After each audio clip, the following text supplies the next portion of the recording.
நீங்கள் பார்த்துக் கொண்டிருப்பது உங்கள் விஜய். நான் ஒரு பொது கேள்வியை இங்கே வைக்கணும் அப்படின்னு ஆசைப்படுறேன். ஒரு இன்ஜினியரிங் அலை இங்கே நடந்துகிட்டு இருக்கு அப்படிங்கிறது உண்மைதான்.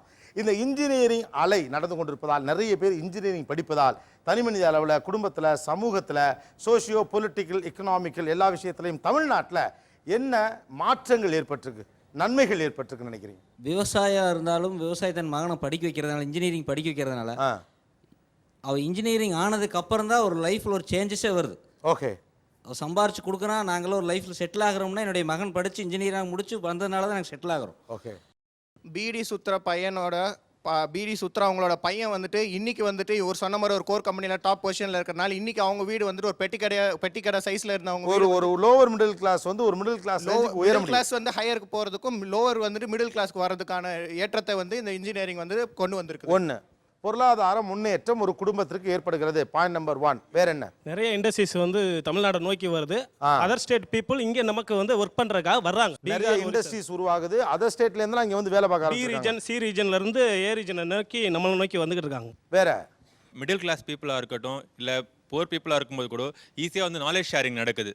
So knowledge sharing, technology advancements போது பீப்புள் அக்செப்ட் பண்ற தாட் நிறைய வந்திருக்கு. வேற அதிகம் பேர் இன்ஜினியரிங் படித்ததால் தமிழ்நாட்டுக்கு கிடைத்த பங்களிப்பு. நார்த் சைட்ல இருந்து என் கூட படிச்சவங்களும் சரி, இங்க வேலை பார்க்குறவங்களும் சரி, இப்போ நீங்க அந்த ஐடி காரிடார், அந்த டைடல் பார்க் ஃபுல்லா போனீங்க அப்படின்னா நிறைய நார்த் இந்தியன்ஸை பார்க்கலாம். ஸோ ஒரு மைக்ரேஷன் நடக்குதுன்னு வச்சுக்கோங்களேன். தமிழ்நாடை நோக்கி ஒரு அட்ராக்ஷனோ, ஒரு ஆந்திராவை நோக்கி ஒரு அட்ராக்ஷனோ வந்து ஒரு மைக்ரேஷன் நடக்குது. ஸோ இது பார்த்தீங்க அப்படின்னா இங்கே வந்து எக்கனாமிக்கல் வைஸும் சரி, பொலிட்டிக்கல் வைஸும் சரி, சோஷியல் எக்கனாமிக்கல் வைஸும் சரி, இது வந்து ஒரு பெரிய மாற்றம்னு சொல்லலாம். இங்கே சார் இப்போ இன்ஜினியர்ஸ் இருக்கிறனால லேபர் பவர் கன்சம்ஷன் வந்து கம்மியாகுதுங்க சார். ஃபுல்லாக மேனுவலாக இருக்க ஒர்க் வந்து ஆட்டோமைஸ்டு ஒர்க்காக மாற்றுறாங்க. இன்ஜினியர்ஸ் தான் மாற்றுறாங்க. இப்போ ஹேண்ட்லூமாக இருக்கிறது ஆட்டோலூமாக இருக்குது. இப்போ வந்து ப்ரொடக்ஷன் வந்து அதிகம் பண்ணுறோம்.